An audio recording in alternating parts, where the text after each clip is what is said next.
Hoje eu quero trazer uma palavra de Deus, a graça de Deus. Eu creio que é um dos fundamentos da vida cristã, quer dizer, a gente entrou na vida cristã pela graça, uma coisa que a gente sabe, por ser um fundamento, mas as coisas mais importantes é muito bom a gente retomar várias vezes, meditar nelas várias vezes. E eu venho trazer isso essa noite sobre a graça de Deus. Até antes de começar a mensagem, quero fazer um anúncio que os jovens me pediram. Terça-feira agora, dia 21, a Donep Jovem vai ter um jantar com o Muriel, goleiro do Inter. Ela é uma oportunidade, de repente, convidar o seu filho que não está vindo à igreja, ou um amigo, você que é jovem, que não consegue trazer na igreja, de repente ele vai, né? Principalmente se for colorado. Talvez seja um bom gancho de ele ouvir um testemunho de uma transformação por Cristo, né, na vida do Muriel, e ele possa depois estar conosco aqui. Fica o convite, procurem a Thaís, os jovens aqui da igreja, vocês entrem em contato, a Thaís, o Agner e outros jovens. Voltando então, a graça de Deus. A gente cantou ali, eu recebo graça, né? Uma coisa importante que aconteceu na nossa vida, a gente até dança sem parar, o Orlando nos empolga e dança. Então antes eu queria começar com a definição de graça. Graça é um favor imerecido. O Agner já botou ali, eu pedi para ele colocar 3 expressões. Graça é dar aquilo que o outro não merece. Misericórdia é não dar aquilo que o outro merece. E a lei requer dar ao outro aquilo que ele merece. Então, a graça dá um presente àquele que não merece o presente. É isso que Jesus fez por nós. Nós ainda éramos pecadores quando Ele nos providenciou a salvação. Então, é interessante que só troca o não de lugar e a misericórdia. É não dar aquilo que o outro merece. O que é aquilo? A pena, o castigo. A gente merecia o castigo, por isso que Deus fala tanto que usou de misericórdia, as suas misericórdias duram para sempre, e são as causas de nós não sermos consumidos, porque nós merecíamos, né, receber uma pena, e então Ele não dá aquilo que eu merecia. Dá para entender a sutil diferença de graça e misericórdia? E a lei? A lei requer a justiça. A lei fala em justiça, em algo justo. A lei é alguma coisa que requer dar ao outro aquilo que ele merece. E aí que é o problema. O que a gente merecia? Era a morte. Deus prometeu lá desde o primeiro pecado, deu a primeira lei. A lei era bem simples, né? Ela tinha um cumprimento bem simples, de não comer daquele fruto, e tinha uma pena, porque toda lei, se não tiver uma pena, tem os advogados aqui, não tem sentido nenhum. Se não tiver uma punição, uma lei, nem precisa publicar esta lei. Vocês concordam? Pode observar, toda lei, a lei do trânsito tem que ter a infração tem que ter uma pena, tem que ter um valor, porque senão ela é totalmente inócua. No reino de Deus, da mesma forma, a lei tem uma pena. Então, a lei, pela época da lei, né, nós vamos entrar agora, a lei e a graça. Comparando a lei e a graça. O Velho Testamento é chamado também de um período da dispensação da lei de Deus. É o período da dispensação, ele estava ali oferecendo a lei de Deus para os homens. E o Novo Testamento é chamado período da dispensação da graça de Deus. Então é alguma coisa que mudou assim bastante na mudança dos testamentos, né? Então nós vamos entrar logo em seguida nisso. Agora, o porquê da lei lá no Velho Testamento? Por que Deus já não trouxe a época da graça direto? A Bíblia é uma revelação progressiva da vontade de Deus, do caráter de Deus e dos propósitos de Deus. Então, aprove a Deus revelar através da lei o pecado. Porque sem a lei não há denúncia do pecado. Ninguém pode ser acusado de estar pecando se não tivesse uma lei confrontando aquela atitude. Olha, isso é pecado. Se não tivesse uma lei, a pessoa dizia, mas em relação a quê? Que isto é um pecado. Então a lei veio denunciar o pecado. Sem a lei não poderia haver punição, como já foi falado. A lei foi para nos confrontar com a nossa natureza caída. A lei mostrou a nossa incapacidade de cumpri-la. Se não houvesse a lei, talvez viesse a graça e a gente assim, para que eu quero a graça? Eu sou tão bom. Então precisa da lei para eu ser confrontado e eu mesmo me avaliar e eu digo, eu preciso muito dessa graça. Eu sou carente dessa graça. A lei então nos leva ao quê? À condenação.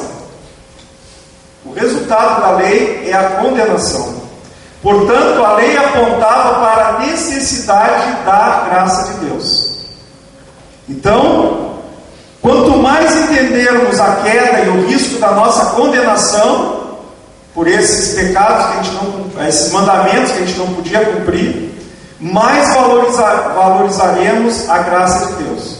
Dificilmente alguém valoriza a graça de Deus, a pessoa que ainda não se tem como um pecador carente da graça de Deus. Não tem sentido ela dar valor e querer a graça de Deus.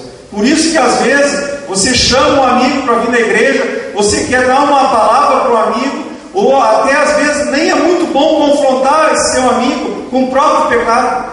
Às vezes não tem valor nenhum, porque ele não viu ainda da necessidade, ele nem enxergou o pecado dele ainda.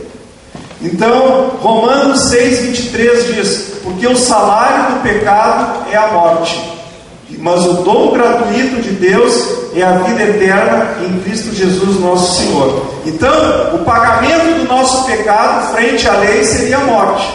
Mas Deus providenciou, e deu um presente, a chamada graça. É o dom gratuito de Deus que é a vida eterna. Em Cristo Jesus foi revelada essa graça. Uma pergunta, tive estudando esse assunto, quando que a graça iniciou então? Foi na dispensação do Novo Testamento? Foi na revelação de Jesus Cristo que começou a época da graça. A graça de Deus teve início na história da humanidade, na graça, na vida de Jesus. Aí a gente fica pensando que não foi. No pecado, quando o primeiro pecado ocorreu, o homem já devia ser eliminado, eu creio que ele devia ser aniquilado. E nem nós estaríamos aqui para debater qualquer assunto. Porque não há nada sem Deus, não há vida sem Deus, tudo é dele, por ele e para ele. O homem, quando resolveu dar as costas para Deus naquele ato primeiro, ele nem merecia nem a presença de Deus e nem a própria existência. Se você vai analisar, nós não merecíamos nem a própria existência. Porque nós nos voltamos contra Deus. Ali foi o primeiro ato de graça, ele não ter aniquilado a raça humana, e ele ter simplesmente jogado para fora do jardim, e ter amaldiçoado a terra. Há muitos anos, depois da minha conversão, eu meditando, eu vi, que ato de graça a maldição sobre a terra. Aí, às vezes, a primeira vez que eu falei, as pessoas até ficaram assim. Eu enxerguei graça na maldição da terra.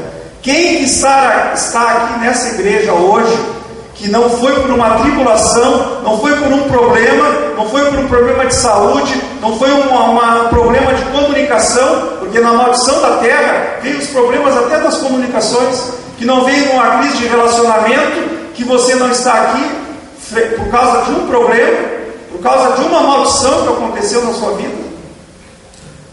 Quem pode dizer que não foi chamado através do problema? Então o próprio ato de amaldiçoar a terra era um caminho aberto para o homem voltar para Deus. Ali houve a graça de Deus. Antes do pecado ocorrer, a Bíblia diz que antes da fundação do mundo, Deus já tinha providenciado o escape, já tinha imolado o cordeiro. Olha que graça! Então a graça não começou agora, há 2000 anos. A graça já tinha no Velho Testamento, já tinha antes de escreverem o Velho Testamento, na escolha de Israel como um povo eleito. A graça de Deus para demonstrar para um povo que não merecia. O que é graça? É dar aquilo que alguém não merece. O povo de Israel não merecia aquela eleição. E Deus, por graça, elegeu um povo para mostrar para as outras nações quem era Deus, para mostrar para as outras nações a própria graça de Deus. Não foi por virtude de Israel. Quando ele livrou Israel várias vezes do cativeiro, quando ele fez aquele livramento, não é porque o povo estava 100% correto, não era mesmo. Deus dizia, é para mim cumprir a minha palavra, porque eu sou fiel à minha palavra, e eu disse que ia livrar esse povo. Não foi pela fidelidade de Israel, ali a gente via o que? Algo da graça de Deus. A graça é não dar, e via a misericórdia, que é não dar aquilo que o povo merece. E ele teve graça e teve misericórdia. Ele deu o livramento, que foi uma graça, e não deu a condenação, que foi a misericórdia. Então, e assim até a graça se manifestar plenamente através de Cristo Jesus lá na cruz. Lá na cruz é o momento da graça ficar escancarada, a graça de Deus ficar demonstrada, totalmente demonstrada, ficou ali na cruz. Então, se a gente não entender, não valorizar a graça de Deus, não vamos ter a alegria que o Orlando fica nos motivando aqui. Nós temos que entender a graça de Deus. Ela é a porta de entrada no reino de Deus. Foi pela graça de Deus. Eu convidaria a ler Efésios, capítulo 2.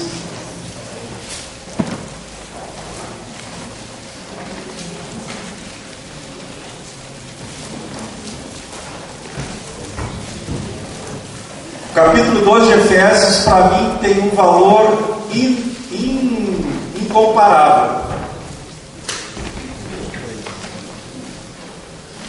Efésios capítulo 2, começando ali. Ele vos deu vida, estando vós mortos nos vossos delitos e pecados. Deus nos deu vida. Eu estava morto no meu delito e pecado, nos quais andastes outrora. Aqui é Paulo falando para o povo de Éfeso.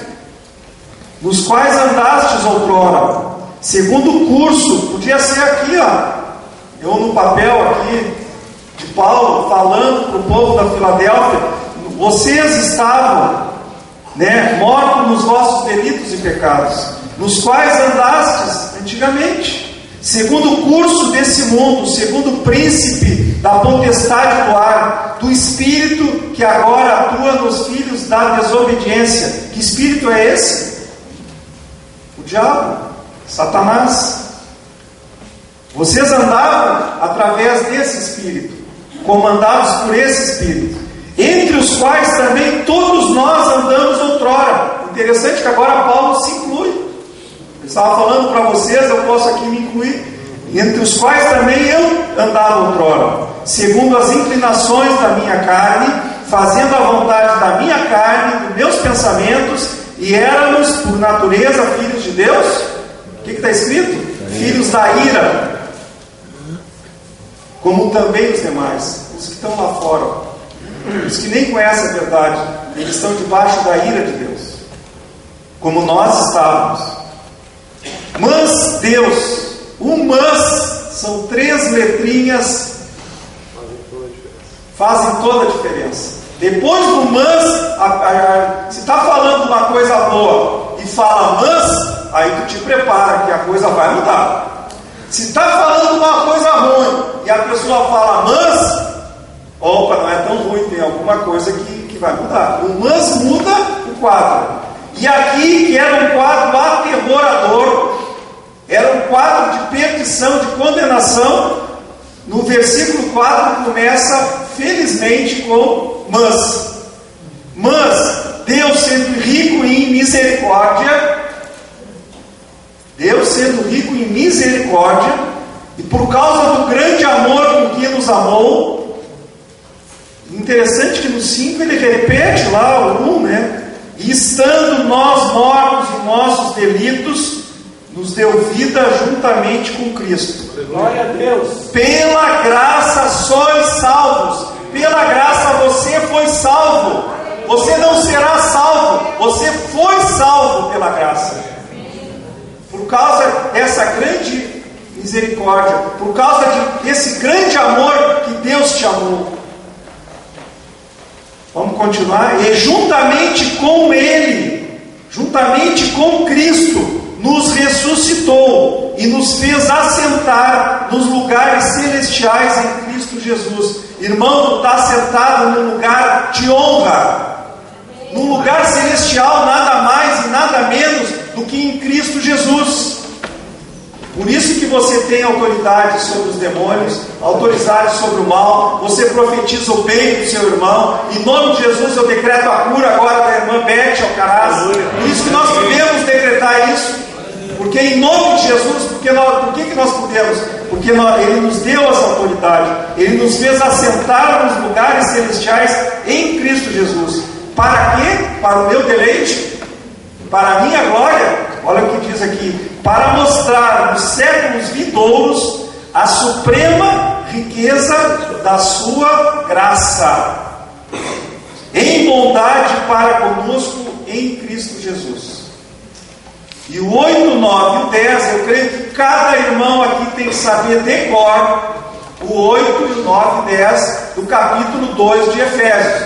Se você ainda não sabe, não é difícil, Deus dá uma capacidade enorme para a gente. Olha esses 3 versículos: porque pela graça sois salvos, mediante a fé, e isto não vem de vós, é dom de Deus. Aleluia. Não de obras, para que ninguém se glorie. Não, pois somos feitura dele, criados em Cristo Jesus para boas obras, as quais Deus de antemão preparou para que andássemos nelas. Aleluia. Então nós somos salvos pela graça de Deus. Nós merecíamos o castigo, mas a misericórdia conteve o castigo. E ainda além de não dar o castigo, Ele nos dá um presente. Aí veio a graça, entrou a graça e entrou a misericórdia. E deixou de lado a lei. Quem é que cumpriu a lei? Deus não aboliu a lei. Jesus cumpriu a lei no teu lugar, no meu lugar. Deus não é um juiz que fica assim, a lei fica a revelia. Não. Talvez o nosso judiciário pode fazer isso. Mas não, alguém cumpriu a lei no nosso lugar.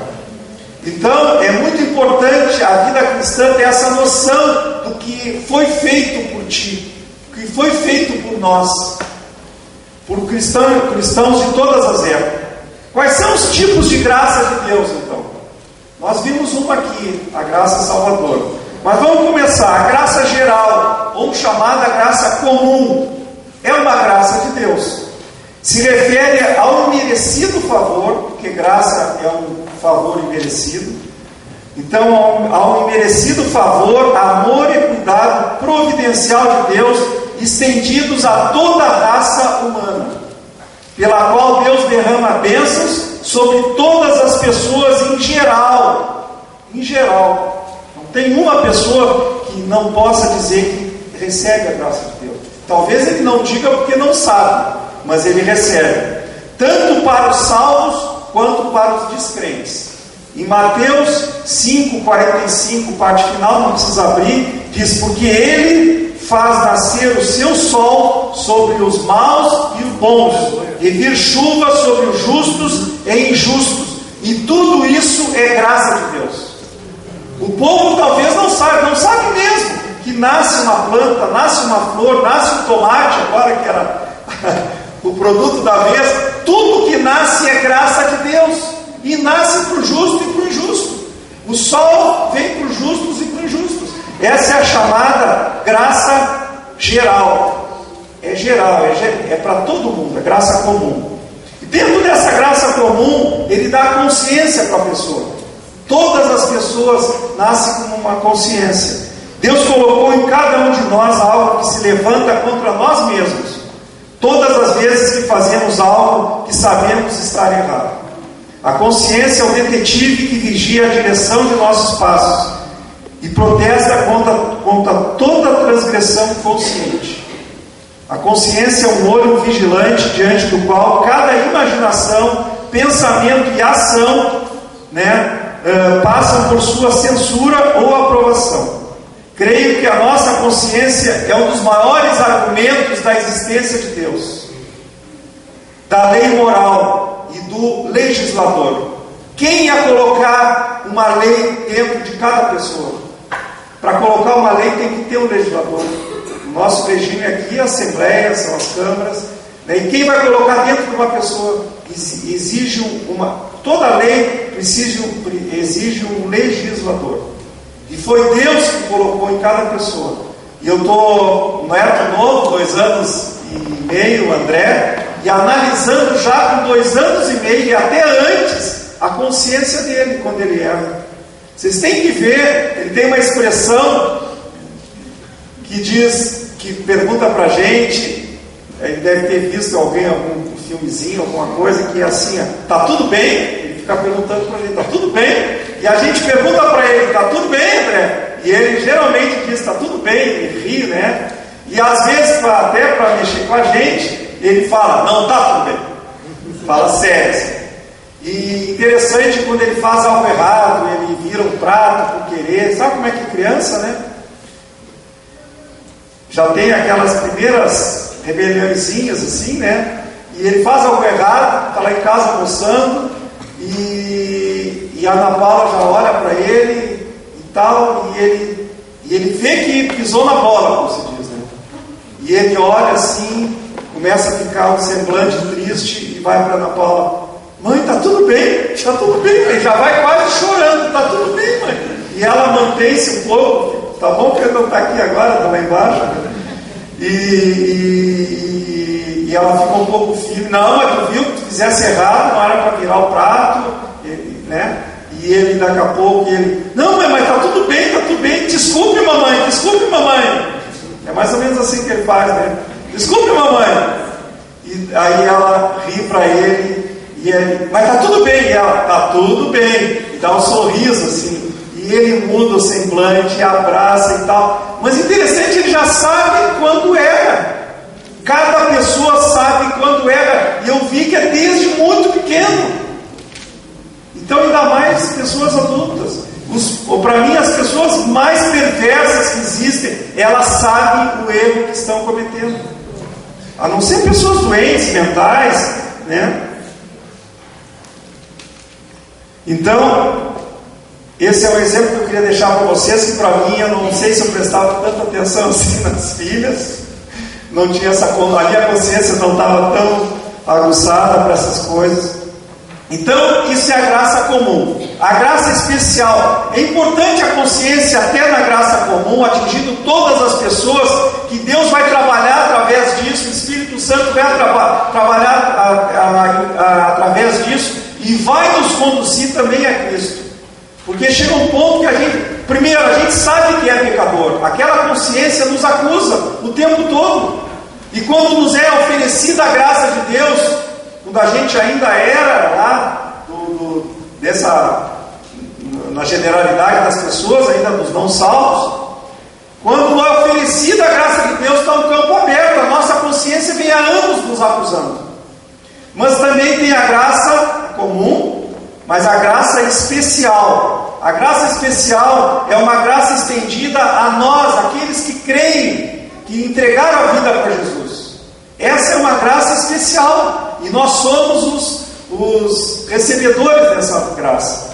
E dentro dessa graça, a primeira é a graça principal, é a graça salvadora. Nós já falamos um pouco aqui. Ele nos providencia, Jesus lá na cruz, o perdão dos pecados, né? nos providencia então a salvação, a santificação, a glorificação, né? Enfim, a chamada graça salvadora. A palavra salvação é um termo bastante abrangente na Bíblia. Refere-se ao ato redentor de Deus, pelo qual Ele mesmo justifica e redime o indivíduo da penalidade e o poder do pecado. E no futuro libertará o crente em Cristo da presença do pecado na ocasião da glorificação. A salvação é um dom gratuito de Deus. Ninguém pode dizer que merecia a salvação.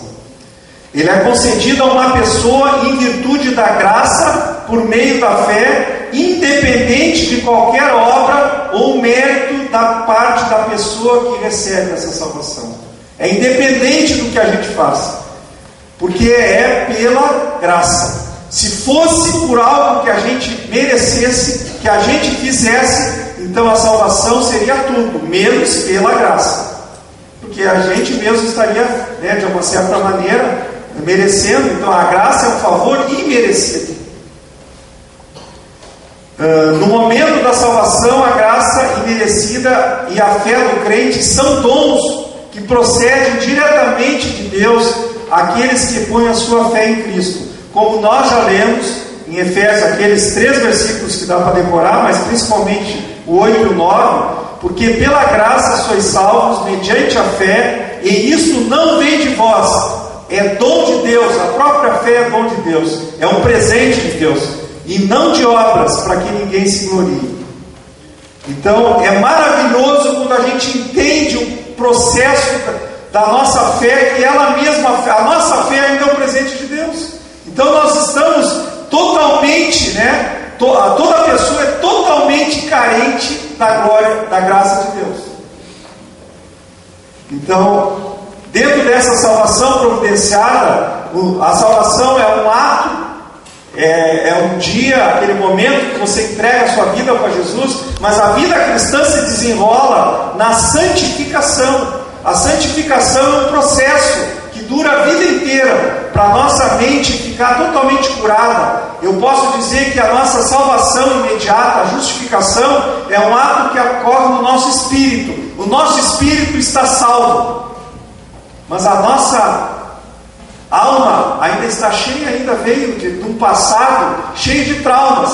Então a alma vai ser tratada nesse processo de santificação, e o nosso corpo vai ser tratado e vai ser totalmente glorificado depois da nossa morte. Então o corpo tem o espírito, em primeiro lugar, é salvo, depois a nossa alma e depois o nosso corpo. Então os 3 processos, né? A salvação, a santificação e a glorificação.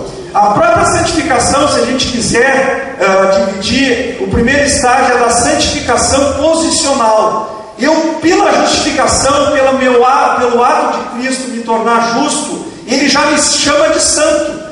Por mais que as igrejas que Paulo ia pregar tivesse muita coisa a corrigir, às vezes ele pegava duro, mas ele geralmente começava: vocês, os santos de Éfeso, e assim ele ia para Corinto e ele ia para as outras cidades, porque para Deus você já é santo, pela sua própria posição que você tomou em Cristo, pela graça recebida em Cristo. Você já se tornou um santo. Santo, você é o separado para Deus. A sua vida foi separada para Cristo. Santo é justamente isso. O significado é estar separado para algo. No caso, santo é separado para Deus. O segundo estágio é da santificação progressiva, na qual o crente se encontra em processo através da palavra de Deus. Em João 17:17, Jesus orando por nós, ele diz: santifica-os, Deus, né? Os meus irmãos, né? Na verdade, a tua palavra é a verdade. Então, através da palavra de Deus, que é a verdade, vai ocorrer e Deus vai poder trabalhar. Por isso que a gente veio nos cultos. Por que a gente ouve os louvores, ouve que tem a palavra? Por que a gente está estudando a Bíblia em casa? Porque através da palavra, o processo de santificação, Deus vai usar o Espírito Santo ali com aquelas sementes que vai transformando, e nós vamos amadurecendo na nossa fé. E depois o terceiro estágio é o da santificação completa, que é quando a gente recebeu o corpo glorificado. Então, também naquele estágio intermediário, que é o da nossa vida toda, progressiva, em 2 Pedro 3,18, né, diz assim: antes crescei na graça e no conhecimento de nosso Senhor e Salvador Jesus Cristo. A Ele seja a glória, tanto agora como no dia eterno. Então aqui Paulo está dizendo, Pedro está dizendo: crescei na graça e no conhecimento. Então requer de cada um de nós. Ninguém pode dizer: eu estou completo, eu estou cheio da graça de Deus, agora eu estou completo. Eu não preciso mais me esforçar, não requer nada de mim, não me requer eu me arrepender, requer eu rever meus conceitos, como é que eu estou tratando os outros, como é que eu estou recebendo o maltrato, como é que eu estou devolvendo esse maltrato. Cada atitude minha, eu tenho que crescer na graça. Eu posso crescer crescer na graça. Você pode crescer na graça. Talvez tem muita gente aqui que diz: ah, mas como eu tenho errado, como às vezes eu não consigo, como eu sou fraco. Mas isso aí é dentro de um processo. Quando alguém está fazendo um curso de especialização, né, ele está ali aprendendo. Ele não pode querer no meio do processo: ah, eu sou lá o doutor já. Ninguém é. E a gente só vai ser doutor lá na glória. Amém? Então nós estamos no processo. Em Romanos diz: agora, pois, nenhuma condenação há para os que estão em Cristo Jesus. Ninguém pode te condenar, e nem tu te condena. Simplesmente te chama, dá meia volta e volta para Cristo, crescendo na graça. A graça está disponível, é a graça da salvadora dentro do processo de santificação. A glorificação não importa, é uma graça que nós vamos receber depois. São maravilhas que a gente pode ficar imaginando. Eu acho que nem sei como imaginar, mas deve ser algo muito bom. Ter um corpo incorruptível, ter um lugar para morar com alegria plena, aquilo que sonha o nosso coração. Naquele lugar é que nós vamos. Isso é graça. Nós não merecemos aquilo. É a graça lá no momento da nossa glorificação. Então esse é o primeiro exemplo de graça especial. É a graça salvadora. O segundo que eu trouxe para a noite de hoje é a graça doadora. Através dessa graça, Deus providencia dons espirituais sobrenaturais para cada um de nós, com o objetivo de equipar e capacitar cada cristão para servir dentro do reino de Deus. É uma graça que Ele doa por um favor também, não porque a gente mereça, mas Ele dá dons para cada um de nós.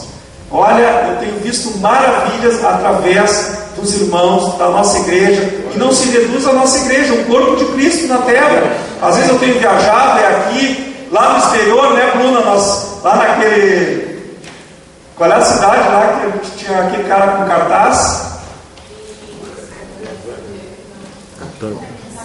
Sacramento. Nós estávamos lá numa praça e tinha um rapaz lá com um cartaz inglês, evidente, né, e falando da graça de Deus. Então no mundo inteiro tem essas pessoas que têm esses dons, esses talentos, cada um numa posição, cada um tem um chamado, talvez um para uma praça, outros para trabalhar com jovens, outros para trabalhar com senhoras, não importa. Deus tem um dom para cada um de nós. Ele dá capacidade para cada um de nós. É você orar para dizer para Deus: Deus, eu quero servir no teu reino. Onde é que tu vai me capacitar? Me dá, porque onde Ele te der aquele amor para trabalhar naquele segmento, vou cuidar de pessoas, eu vou abrir uma célula aqui na igreja, eu vou dizer, ninguém pode dizer: eu não tive oportunidade. Eu não, só tinha eles pregavam, e eu não pude muito participar assim da obra de Deus. A minha vida não foi muito bem aproveitada, eu estou até ficando velho, mas nessa igreja eu não consigo ajudar os outros, falar do amor de Cristo, a pegar um irmão, adotar um irmão, explicar para ele, um recém-convertido e tal. Não, aqui todos têm uma oportunidade. Se você não pode abrir na sua casa uma célula, mas se você participar na célula de algum irmão, lá dentro tem, olha, quantidades, né, Izete, de pessoas precisando dentro de uma célula, precisando de alguém que ligue, de alguém que se preocupe, que veja um olhar triste numa semana, que fique com um olhar observador para cima dos irmãos e note uma diferença, uma carência para ligar, para fazer uma visita. Para ir, quando for no hospital, um parente está no hospital, visitar. Nós temos inúmeras oportunidades. Então aqui a gente pode, através da graça doadora, desses dons que Ele nos dá, que Ele nos direciona. Então esses talentos não é para o nosso deleite, eu consigo, eu visitei. Não, é para mostrar a graça de Deus para os outros. Os crentes dispõem de diferentes dons segundo a graça de Deus concedida. Esses dons ou graças não são dons, talentos ou habilidades naturais. Pelo contrário, são dons proporcionados por Deus, os quais efetuam a edificação no corpo de Cristo. é para edificar o corpo de Cristo. Não são naturais. Naturalmente, a gente não estaria abrindo a casa, procurando o interesse dos outros, a gente estaria procurando o nosso interesse. Nós não éramos assim. No uso do seu dom, o crente deve se dirigir às outras pessoas com uma atitude de graça. As outras pessoas têm que enxergar essa graça. O apóstolo Paulo declarou em Colossenses 4,6: a vossa conversa seja sempre agradável. Em outras versões, seja cheia de graça, temperada com sal, para saberdes como deveis responder a cada um. E numa célula, como a gente tem que saber, né? Veio um novo, veio uma pessoa nova, cheia de ideias pré-concebidas, e a gente tem que ter amor, carinho, graça para tratar, para não ficar corrigindo assim publicamente, né? Derrotando aquelas ideias ali, né? Fazendo um debate, às vezes que pode ser pesado. Então, dentro de uma casa onde tem um lar, um célula, tem que ter primeiro o acordo entre o casal. Porque a maior tristeza, tem uma casa, tem um casal, daqui a pouco estão os casais aqui debatendo doutrina e os outros de fora. Não, aqui eu não vejo a graça.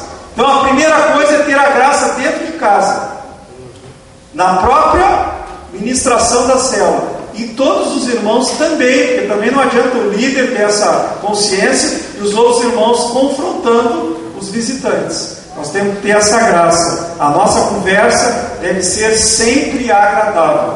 No que diz respeito ao serviço do Senhor, para o Senhor, Paulo estava equipado, não com a sua própria força e poder, mas com a graça de Deus que lhe fora outorgada. Em 1 Coríntios 15:10 ele diz: trabalhei muito mais do que todos eles, todavia não eu, mas a graça de Deus comigo. Nós temos que ter essa consciência, senão a soberba vai subir no nosso coração. Que a gente pode ir orar e a pessoa ficar curada. É um prato feito se nós não tivermos a consciência. Foi através da graça de Deus na minha vida. Eu não sou nada, eu sou um portador da graça de Deus. Tem religiões que até o cara fica santo, né? Comprovando que estava condenado, tinha um tumor, você orou e o tumor foi lá e desapareceu. Se fizer um processo de beatificação e depois santificação, o cara se torna até santo. No meio de nós, graças a Deus, a honra é toda dele.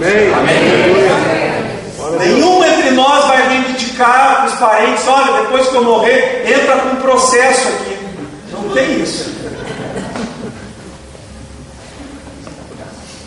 Isso aí é a graça. Quem não tem noção da graça é que deve fazer isso. Eu acho que é um dos motivos que outras religiões fazem isso. Eles não têm noção que a graça é uma graça doadora, ofertada imerecidamente para nós. Quem somos nós? Uma outra graça muito importante para a vida cristã é a graça no sofrimento. É a graça dentro da tribulação. O sofrimento faz parte da condição humana. E como exemplo temos a vida de Paulo, que tinha um espinho na carne, que ele 3 vezes pediu para Deus que fosse removido. E cada uma dessas súplicas ele recebeu a mesma mensagem. Deus falava: a minha graça te basta, porque o poder se aperfeiçoa na fraqueza. Está em 2 Coríntios 12:9. Em outras palavras, a graça de Deus era suficiente para fortalecer a Paulo em sua dificuldade física, de modo que ele a pudesse suportar. O mesmo acontece com os crentes nos dias atuais. Deus proporciona a graça suficiente para nos fortalecer em meio a qualquer provação, tentação ou período de sofrimento. Ninguém pode alegar: não aguento mais, o sofrimento é demais. A Bíblia diz, a palavra de Deus diz que Deus não dá maior sofrimento, maior provações do que a gente possa suportar. Então, se Deus está no teu controle da tua vida, está na minha vida, eu posso como humano: Deus, não estou aguentando mais. Aquele choro parece até infantil, porque eu sei que Ele está me sustentando até ali. e vai me dar livramento na hora que eu precisar. Nós temos que viver a nossa fé. Sobre isso, acho que o Orlando falou hoje, hipocrisia, né? E eu me debatia como evangelizar as pessoas, e muitas delas falam essa palavra, hipocrisia. Não, mas quando eu não sinto, eu acho que isso é hipocrisia. Fazer o que não sente, isto é, eu não amo o Orlando e chegar para ele, abraçar e dizer eu te amo e tal, Cristo eu te amo, isso é hipocrisia. Eu falo para o Orlando porque todo mundo sabe que eu amo o Orlando aqui. E aí eu descobri recentemente uma diferença crucial para explicar o que é hipocrisia. Quando Jesus chegou para os fariseus e chamou eles de hipócritas, não é porque ele estava fazendo algo que eles não sentiam. Porque hipocrisia não é fazer algo que não sente. Hipocrisia é fazer algo que você fala o contrário, que você crê. E você fala, tem aquele discurso, que eu creio até que você creia, mas você não está fazendo aquilo. Isso é hipocrisia. E justamente os fariseus conheciam toda a lei de Deus, até criam na lei de Deus, sabiam do poder de Deus, mas não viviam aquilo que eles pregavam. Aquilo é hipocrisia. Não ter o sentimento, porque Jesus mandou amar até os inimigos, então ele mandou eu ser hipócrita? Não. Fazer algo, mesmo a revelia do meu sentimento, isso não é hipocrisia. Então, se você está em dificuldade, não, aquela pessoa fez coisa demais para mim, eu não consigo orar por ela, não consigo abençoar ela, porque até me sinto hipócrita. Mas isso aí é mentira, irmão. Obedecer a palavra não é hipocrisia. Deus mandou abençoar até os nossos inimigos. Isso jamais pode ser hipocrisia, taxado de hipocrisia. Hipocrisia é dizer, eu sei que eu tenho que amar os inimigos, eu vou amar os inimigos, mas aí tu não conseguia amar os inimigos. Aí eu quero dizer, isso que é hipocrisia. Se você sabe que tem que amar, então você só tem um caminho, você vai amar. Desculpa para não amar, você não tem nenhuma. Nem a hipocrisia é mais, se eu lhe ajudei essa noite. Porque eu fui ajudado com isso. Porque eu estava, muitas pessoas diziam assim, eu não consigo dizer eu te amo para minha esposa. Já ouvi isso. Porque eu não amo perfeitamente a minha esposa. E eu acho que eu sou hipócrita, então, se eu dissesse, eu te amo. E ele me confessando, uma pessoa, um médico até, e me confessando que era o sonho maior da vida da esposa dele. Só que ele, achando que hipocrisia é fazer alguma coisa contra um sentimento que ele ainda achava que não tinha, e ele então sonegava a coisa mais importante que a esposa queria ouvir. Só um conceito de hipocrisia errado, uma coisa diabólica, que às vezes pode estar no nosso meio. A pessoa, não, a minha sogra, não consigo com ela. Não, aquele enteado, eu não consigo com aquele enteado. Como é que eu vou orar por ele? Isso é hipocrisia. Mas deu para entender, né? Nós estamos livres dessa distorção, amém? Como podemos receber a graça de Deus? Resumindo, não falamos todo o assunto é muito rico, muito amplo, mas agora tem a graça comum, a graça especial que foi ofertada para nós, mas nós que recebemos a graça de Deus, a nossa postura em receber a graça de Deus. Eu elenquei duas facetas aqui. Eu posso receber como uma graça barata ou uma graça preciosa. Você pode receber a graça de Deus como uma graça barata, está recebendo nesses anos que você conhece a Cristo, ou pode estar recebendo como uma graça preciosa. Eu creio que entre nós, pelo menos a maioria gritante, recebe como uma graça preciosa, amém? Amém. Glória a Deus. E o que é receber uma graça, a graça de Deus como uma graça preciosa? Eu equiparo assim, a ter copos normais, assim, né? Aqueles vidros bem grossos, cai no chão, periga até não quebrar. E um copo de cristal, uma taça de cristal. Como tu cuida de uma taça de cristal, né? Geralmente não está no dia a dia, né? Está lá no armário, diferente, que quase ninguém mexe. A altura não está para as crianças, não é assim? Porque é algo muito precioso. É quando o homem dá valor para a graça recebida, aí para ele a graça é preciosa. E aí ele é grato a Deus. Aí você vê os frutos que o Orlando está falando. Aí é fácil de ver os frutos, porque se ele dá valor para a graça, ele aí vai dar frutos. Glória a Deus. Amém. Né? É a graça preciosa, verdadeira, caríssima, inestimável, ela é perfeita. Ela mostra ao homem seu verdadeiro reflexo, sua incapacidade de ser justos por suas próprias mãos. Então eu sou muito grato, eu não poderia me salvar, mas que coisa, é algo fantástico eu me sentir salvo pela graça de Deus. Você tem que estar vibrando isso todo dia, sabendo que foi salvo por esse favor imerecido. A graça verdadeira conduz o homem ao arrependimento eficaz, de modo que ele jamais amará ou tentará justificar o seu pecado. A pessoa que dá valor para o perdão do pecado, que foi pago um alto preço, e essa graça, esse presente, tu nem merecia, aí tu vai ficar triste com o pecado. É compatível à tristeza, e não a coisa assim no oba-oba. Então você vai ficar, se você leva em conta essa graça como preciosa, você vai ter nojo do pecado. Está entendendo isso? Se você ainda não tem, tá, é uma questão de entender a graça de Deus. Hoje você vai sair daqui entendendo a graça de Deus. Deus está ofertando essa graça, você até se batizou, mas não entendeu a graça de Deus ainda. A luz de Cristo deixa de ser mero feixe. Não é um feixinho que entra assim, numa janela. A graça verdadeira opera o perdão de Deus e transforma o homem. É aquela luz que entra na tua vida.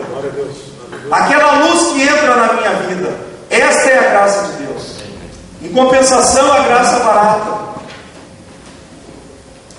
é aquela que comprou em liquidação. Não vai botar, não precisa nem guardar direito, compra de novo. É quando a pessoa não compreendeu a graça recebida, não é grato por isso. Se não compreendeu, não podia ser grato. A graça barata não tem compromisso com Deus, mas rende ao homem a sensação de que pode ser quem sempre foi. Eu vou continuar do jeito que eu fui, sempre fui bom. Cometer sempre os mesmos erros, porque Deus está sempre ali, pronto para perdoá-lo. É a graça barata. Eu vou lá, liquidação, pego de novo. Assim a graça recebida deste modo não liberta de fato o homem do pecado.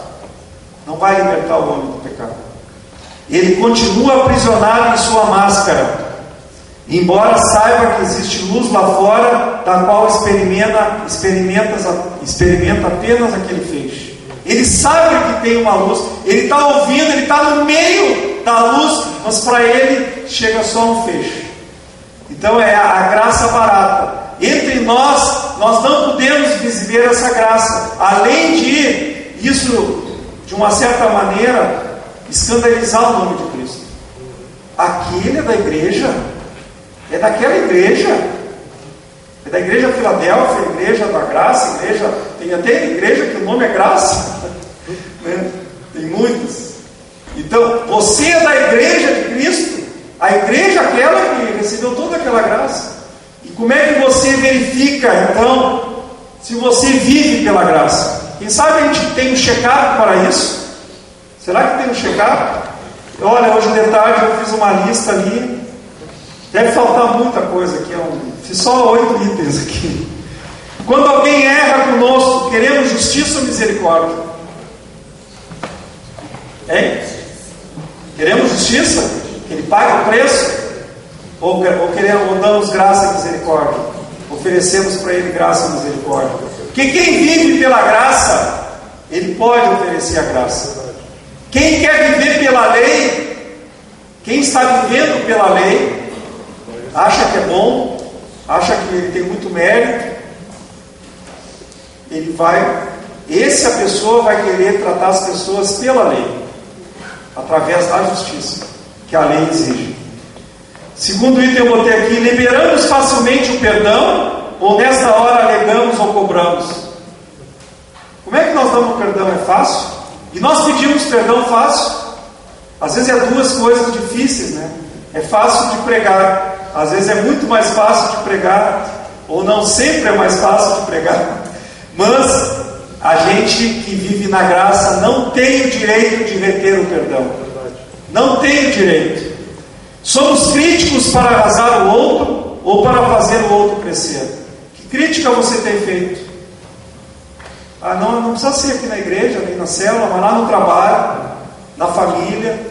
Onde você está? As pessoas têm medo até, se você é um chefe, um líder, as pessoas param até de trabalhar para você não observar, porque daqui a pouco, se ele vê que você está observando e ele está fazendo alguma coisa errada, ele entra em desespero. Ou na sua casa, você é um pai, você é uma mãe, que o filho tem que esconder tudo de você, porque o pai vai ficar irado, porque o pai vai ficar me atirando na cara toda hora. Isso aí é um check-up para ver, eu entendi a graça que eu recebi de Deus, eu tenho direito de tratar os outros pela lei. O quarto eu botei aqui: sabemos valorizar o nosso próximo, temos que garimpar virtudes, procurar virtudes, elogiar em público e criticar em particular. É uma lei muito sábia, e aqui os empresários têm esse problema. A gente, como empresário, muitos líderes, mesmo não empresários, é líder de um grupo, no trabalho, a gente está ali, parece que está sendo pago para ver o defeito, não é verdade? Porque uma das coisas que a gente está sendo pago, assim, gerente, eu sou engenheiro, então numa obra, uma questão da engenharia é o desperdício, é uma questão muito séria. Nós temos que estar de olho no desperdício. Diz que o desperdício de uma obra antigamente chegava a 30% da caliça, do volume colocado para dentro da obra, saía 30% em caliça. E a gente está sendo pago para isso. Parece que a nossa obrigação é de ver um erro, é de ver um negativo. Mas a gente está lá, eu acho que o maior papel é de ver o positivo. Isso é dentro de casa, é na igreja. A gente pode achar que aqui tem muitos defeitos, aquela célula tem muitos defeitos, mas vão enxergar o positivo. E se tem um defeito, o que eu posso fazer para eu cooperar, para arrumar aquele defeito? Em vez de a pessoa ficar olhando só o defeito dos outros, eu quero a crítica então para valorizar o próximo. Somos generosos para com os outros? Eu sou generoso para com os outros. Se eu sou, eu entendi da graça. Se eu não sou, provavelmente eu não entendi a graça de Deus.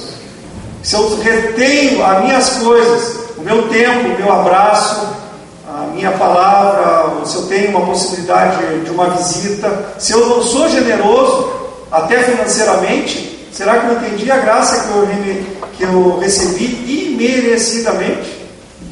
Provavelmente não entendeu. Valorizamos mais o nosso erro ou o erro dos outros? Aquela questão de Jesus, do cisco no olho, ou da trave no olho. A gente deve olhar os outros com um cisco e o nosso olho com uma trava. Se a gente vive só vendo os defeitos dos outros e se achando tal, é porque eu não entendi da graça de Deus. Eu tinha que olhar primeiro para mim, a minha decadência. Jesus teve que me dar a mão lá na beira do abismo e me levantar.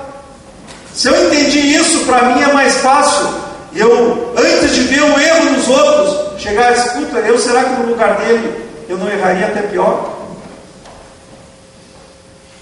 E quando erramos, ficamos tristes com o nosso pecado ou vamos zombar da graça de Deus? Quando a gente erra, como é que a gente fica? Triste com o pecado?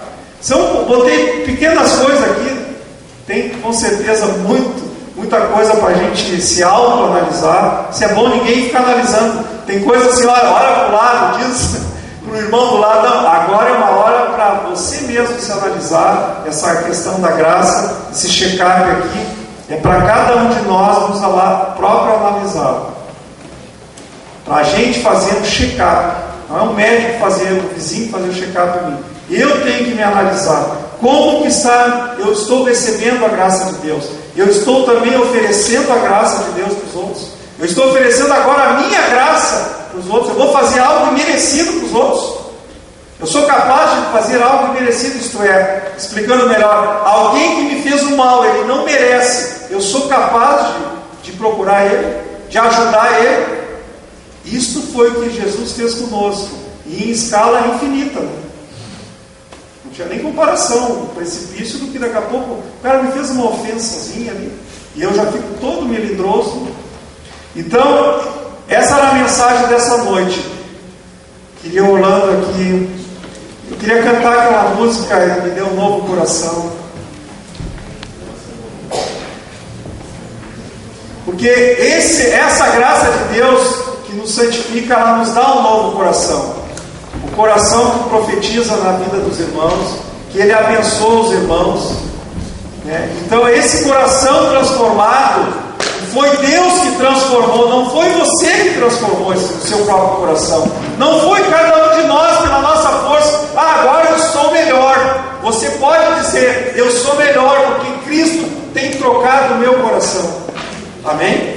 Ele tem feito a diferença na minha vida. Eu era medíocre em várias coisas na minha vida, e Ele está melhorando. Eu não estou na perfeição. Eu ainda estou triste no meu pecado, no meu progresso. Quem não quer progredir mais ainda do que na velocidade que está indo? Quem não quer? Todo mundo quer, ainda queria estar melhor, não é verdade?